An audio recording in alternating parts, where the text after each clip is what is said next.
یہ محمد جمیل اختر کا مجموعہ ہے ہندسوں میں بٹی ہوئی زندگی، اور مجھے کہا گیا ہے کہ مجھے اس پر بات کرنی۔ پہلے تو مجھے جمیل اختر کو یہ مبارکباد دینی ہے کہ انہیں رشید امجد کے نام سے منسوب جو ایوارڈ تھا انہیں ملا اس کتاب پہ، اور اس کا سبب بنیادی طور پہ یہ ہے کہ جس طرح لڑکیوں کے اندر میں نے یہ نام گنے، اسی طرح جن نوجوانوں کے نام گنے جا سکتے ہیں اور جن سے امید باندھی جا سکتی ہے ان میں محمد جمیل اختر شامل ہے۔ جمیل اختر محض کہانی نہیں لکھتے ہیں، وہ کہانی کے اندر انسانی وجود کی مختلف جہتیں رکھ دیتے ہیں۔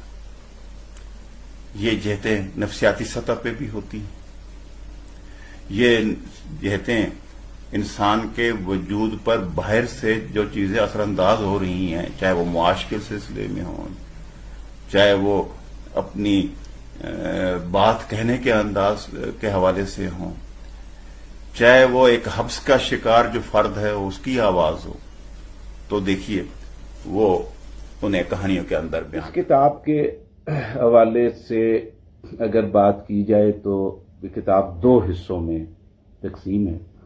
ایک میں مختصر کہانیاں ہیں اور جس میں بڑے سادہ اسلوب میں اپنی بات کاری تک پہنچانے کی کوشش کی گئی ہے۔ دوسرا حصہ افسانوں پر مشتمل ہے، اور میں جمیل اختر کے افسانوں پہ بات کرنا چاہوں گا کیونکہ وقت کم ہوتا ہے اور بہت سارے اور بھی احباب اس سلسلے میں ساتھ شامل ہیں، تو میں ذرا سے 3-4 پوائنٹس پہ صرف بات کروں گا۔ ہندسوں میں بٹی زندگی کو سب سے پہلے اس کے افسانوں میں جو چیز قاری کو متاثر کرتی ہے وہ ان کا اختصار ہے۔ آج میں بات کر رہا ہوں محمد جمیل اختر کے افسانوں کے مجموعے ہندسوں میں بٹی زندگی کے بارے میں۔ یہ کتاب افسانوں اور مختصر کہانیوں کا مجموعہ ہے، اور اس کی سب سے بڑی خوبی یہ ہے کہ اس میں کسی جگادری ادیب یا معروف افسانہ نگار کا کوئی فلیپ یا رائے شامل نہیں۔ مصنف نے 6 سطروں کے پیش لفظ میں بہت کچھ کہہ دیا ہے۔ کتاب کے بیک کور پر چند تعارفی سطریں ہیں جو غالب امکان ہے کہ پبلشر کی طرف سے ہیں۔ محمد جمیل اختر کی اس کتاب میں 20 افسانے اور 25 کے لگ بھگ مختصر کہانیاں ہیں۔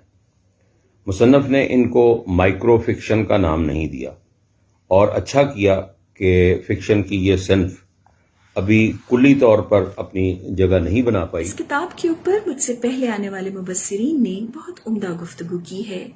تمام صاحبان نے ان کے فنی مہارت، ان کے اسلوب، ان کے زبان و بیان، حقیقت نگاری اور مضامین میں تنوع کو بہت انداز سے سراہا ہے۔ کتاب کیا ہے؟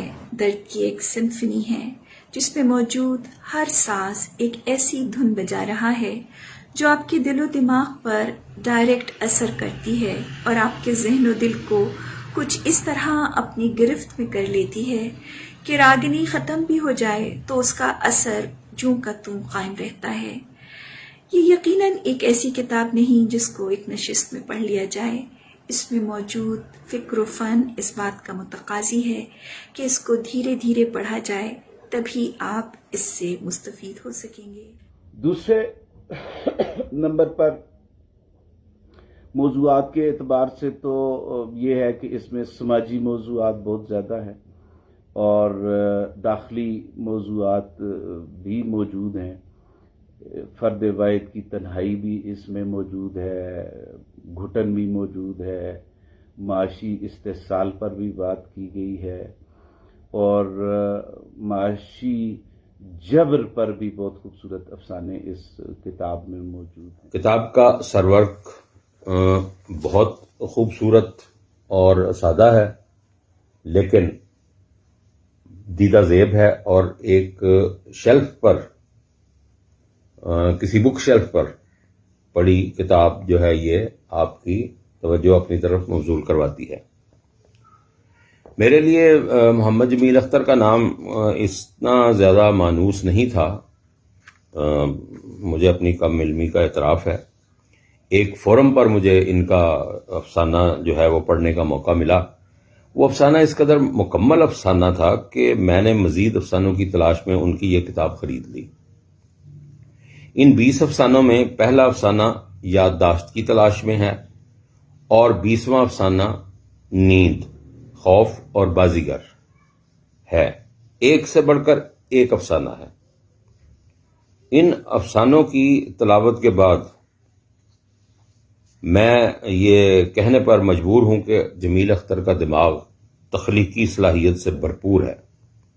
ان کا یہ کام اس قدر معیاری ہے کہ ان کا قد کاٹ موجودہ دور کے نامور فکشن نگاروں میں ہونا سوچتی چاہیے. ہوں کہ جارج اورویل کی کتاب 1984 جو 1949 میں شائع ہوئی تھی، اس میں موجود آدمی اور جمیل اختر کی کتاب ہندسوں میں بٹی زندگی جو کہ 2020 میں شائع ہوئی، کیا فرق ہے؟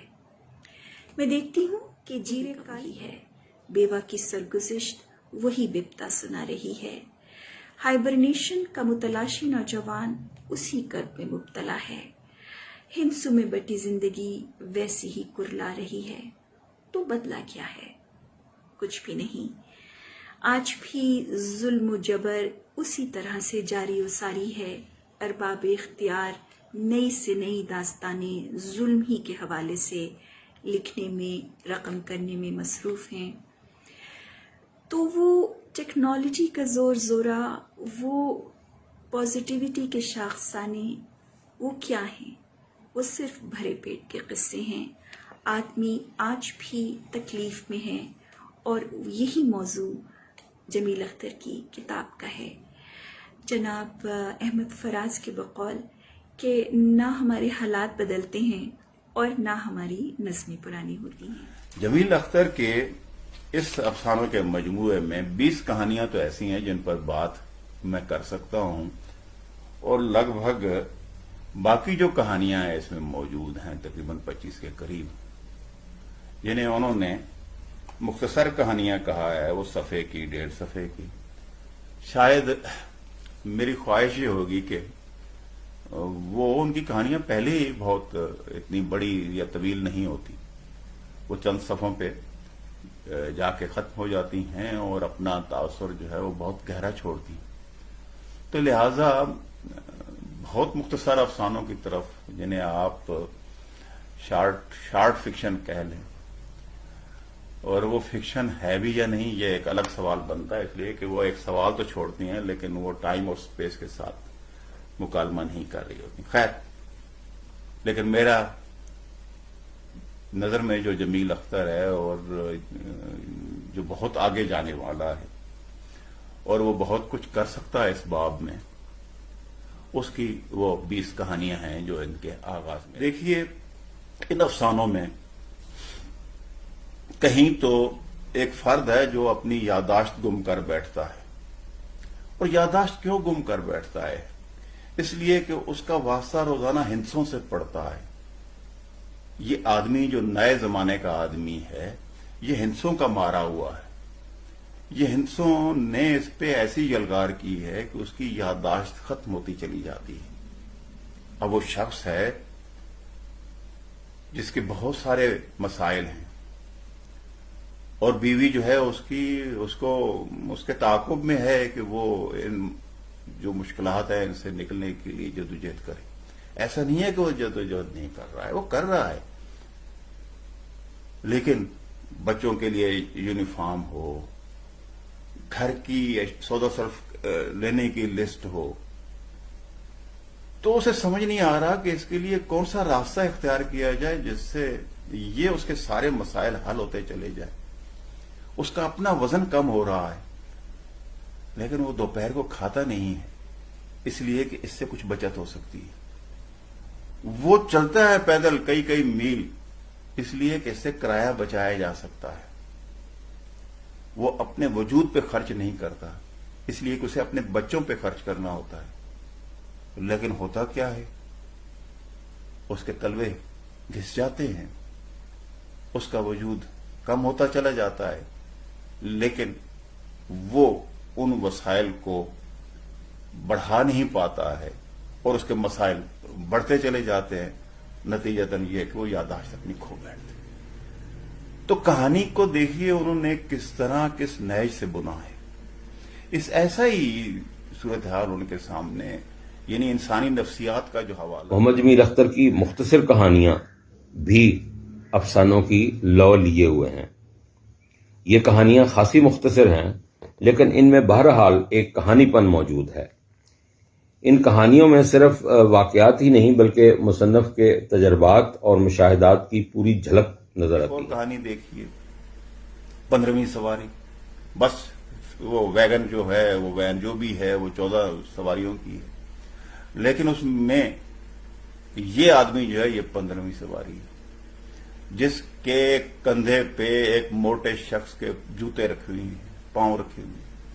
ایک اور شخص ہے جس نے اپنا کوٹ جو ہے خالی سیٹوں کے اوپر رکھا ہوا ہے اور وہ کسی کو بیٹھنے نہیں دے رہا۔ ایک اور پچھلی سیٹ ہے جس کے اوپر 4 آدمیوں میں سے 3 آدمی جو ہیں وہ چوتھے آدمی کی اس نے سانس دبا رکھی ہوئی ہے اور وہ باہر نکلتا اور باہر کی طرف لپکتا۔ تو یہ وہ منظر نامہ ہے جس کے اندر ہم رہ رہے ہیں۔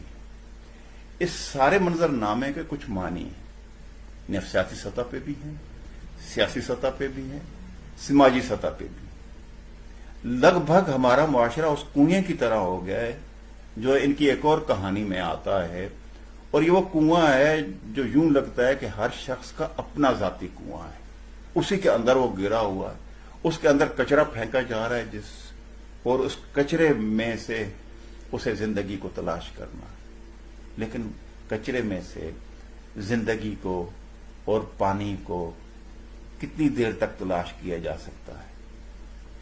وہ سوچتا ہے، وہ فرد سوچتا ہے، لیکن محض سوچنے سے زندگی کو تو نہیں گزارا جا سکتا۔ یہ بنیادی چیز ہے جو وہ اس کہانی میں بیان کرنا چاہتے ہیں۔ جمیل اختر نے یہ کہانیاں لکھتے ہوئے ایسا کیا ہے کہ محض انہیں واقعہ نگاری تک محدود نہیں ہونے دی، اس میں مختلف ٹیکنیکس کو بھی برتا ہے۔ مثلا آپ دیکھیے خواب میں لکھی ہوئی ایک گم شدہ کہانی، تو کہانی ہے ایک جو گم ہو گئی ہے، کوئی آدھی لکھی تھی انہوں نے، اب وہ مل نہیں رہی ہے، وہ کبھی تکیے کے نیچے دیکھتے ہیں، کبھی اپنا دیکھتے ہیں، حتیٰ کہ ایک فقیرنی آتی ہے کھڑکی کے باہر سے اور وہ کہتی ہے کہ میں بھوکی ہوں اور مجھے کچھ دیں، اور اسے کہتے ہیں کہ نہیں تم بعد میں آنا، میں اس وقت تو مصروف ہوں نہیں، کہتی ہے کہ نہیں مجھے کچھ دے۔ وہ جیب میں ہاتھ ڈالتا ہے اور اس میں سے ایک نوٹ نکال کے اس کے حوالے کرتا ہے، تو پتہ چلتا ہے کہ کہانی کے کچھ ٹکڑے تو اس کی اپنی جیب میں۔ تو یہ جو ایک رشتہ فقیرنی کے ساتھ بنا، اس کی بھوک کے ساتھ بنا، اسے عطا کرنے کے حوالے سے بنا کچھ خیرات، اور اس سے کہانی کا کچھ ایک ٹکڑا اس کی جیبوں سے نکل آیا، تو اس کے بیچ میں ایک تعلق بنتا ہے۔ پھر وہ کہانی اس کو لکھتا ہے ٹکڑوں میں، ایک ٹکڑے میں کیا ہے، دوسرے ٹکڑے میں کیا ہے۔ وہ ایک انقلابی نوجوان کی کہانی ہے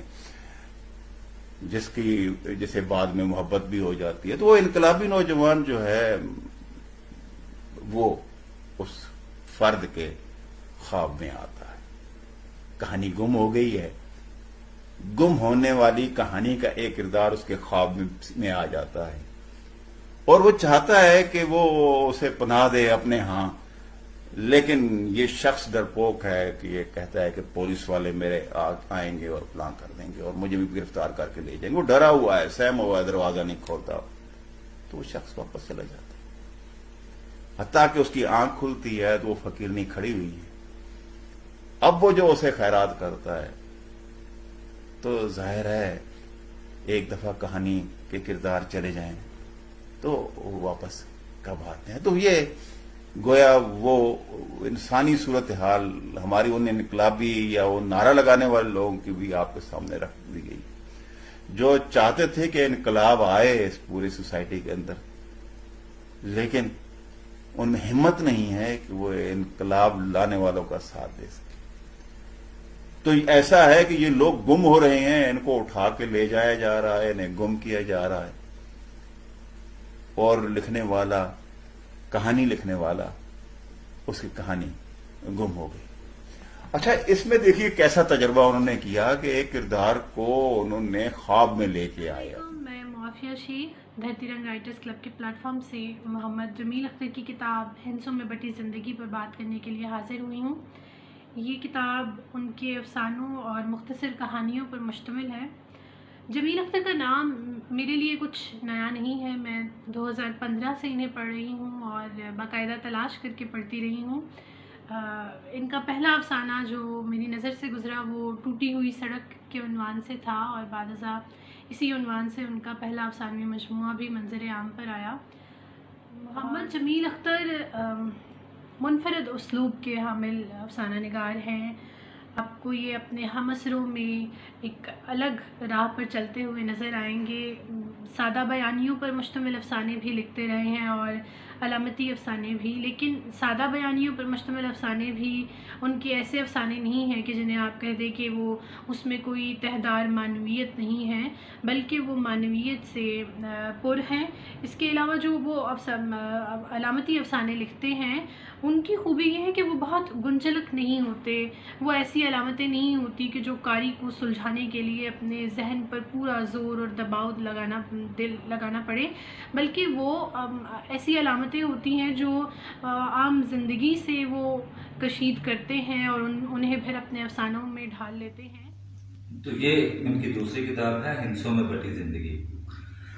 جمیل اختر صاحب کا جو اسلوب ہے، میں سب سے پہلے اس پہ بات کروں گا کہ یہ ایک بالکل ڈفرینٹ اور مختلف اسلوب ہے. جدید اگر آپ افسانہ نگاروں کو دیکھیں تو وہاں پہ آپ کو جمیل اختر صاحب بالکل الگ نظر آئیں گے. ان کا اسلوب آپ کو وہ کہ راست بیانیہ میں ہی لکھتے ہیں، زیادہ تر سادہ الفاظ ہی استعمال کرتے ہیں، لیکن ان کے ہاں جو کرافٹنگ کے تجربات ہیں وہ بہت شاندار ہیں. آپ ان کی کوئی بھی کہانی اٹھا کر دیکھیں گے تو اس کی جو خاص بات ہوگی، ایک تو اس کی کرافٹنگ ہوگی، اس پہ بہت زیادہ محنت کرتے ہیں. ہر افسانہ نگار کا اپنا ایک خاص ہنر ہوتا ہے کرافٹنگ کے حوالے سے. تو جمیل اختر صاحب کی کرافٹنگ جہاں مختلف نظر آتی ہے ہمیں باقی سب سے، وہاں پہ وہ بہت زیادہ پختگی بھی ان کے کرافٹ میں ہمیں نظر آتی ہے، اور اس میں وہ تجربات کرنے سے بھی نہیں گھبراتے. السلام علیکم. دھرتی رنگ رائٹرز کلب کی جانب سے نئی کتاب جس پہ ہم آج کل بات کر رہے ہیں وہ جناب جمیل اختر صاحب کی کتاب ہے ہندسوں میں بٹی زندگی. اس کتاب میں 2 حصے ہیں. ایک میں نسبتاً طویل تحاریر ہیں، لیکن ان کو میرے خیال میں مختصر افسانے کہا جائے تو بہتر ہوگا، اور دوسرے حصے میں بہت مختصر کہانیاں ہیں جو فلیش فکشن وغیرہ کے زمرے میں آتی ہیں. ان کی تحاریر میں جو ایک اہم چیز میں نے جس کا مشاہدہ کیا وہ یہ کہ پہلی چیز ان کے افسانوں کے جو مرکزی خیال ہوتے ہیں وہ اکثر عام زندگی کے مسائل ہیں، لیکن ان کی خصوصیت یہ ہے کہ جمیل اختر انہیں اپنے انداز میں پیش کرنے کی صلاحیت رکھتے ہیں. یعنی آپ ان تحاریر کو جب پڑھیں گے تو آپ کو احساس ہوگا کہ یہ اس مسئلے کو دیکھنے کا ایک نیا رخ ہے. یہ کوئی ایسی چیز نہیں ہے جو ہم نے بار بار اسی طریقے سے پڑھی ہو اور سنی ہو. دوسری چیز جو جمیل اختر صاحب کی تحاریر میں مجھے نظر آتی ہے وہ یہ کہ وہ کیفیات اور عمومی زندگی کی بہت چھوٹی چھوٹی باتوں کے اوپر بھی افسانہ لکھنے کی صلاحیت رکھتے ہیں. ان کی کچھ تحاریر ایسی بھی ہیں جو اتنی دلچسپ ہیں کہ آپ پڑھنے کے بعد، اچھی طرح سمجھ لینے کے بعد بھی اسے دوبارہ پڑھنا چاہتے ہیں، اس لیے کیونکہ آپ جس کیفیت میں گرفتار ہو گئے ہیں آپ اس کیفیت سے باہر نہیں نکلنا چاہ رہے اور بار بار اس کو دوبارہ محسوس کرنا چاہ رہے ہیں. کہ نفسیاتی سطح پہ وہ اپنے کرداروں کی اتنی مضبوط تشکیل کرتے ہیں کہ لطف آ جاتا ہے. بہت شکریہ ایک دفعہ پھر آپ سب اس دعا کے ساتھ کہ جمیل اختر اپنی حقیقت نگاری اور خوبصورت نگارشات ہمارے سامنے اسی طرح لاتے رہیں گے اور ہمیں ایک سے بڑھ کر ایک خوبصورت افسانے پڑھنے کو ملتے رہیں گے.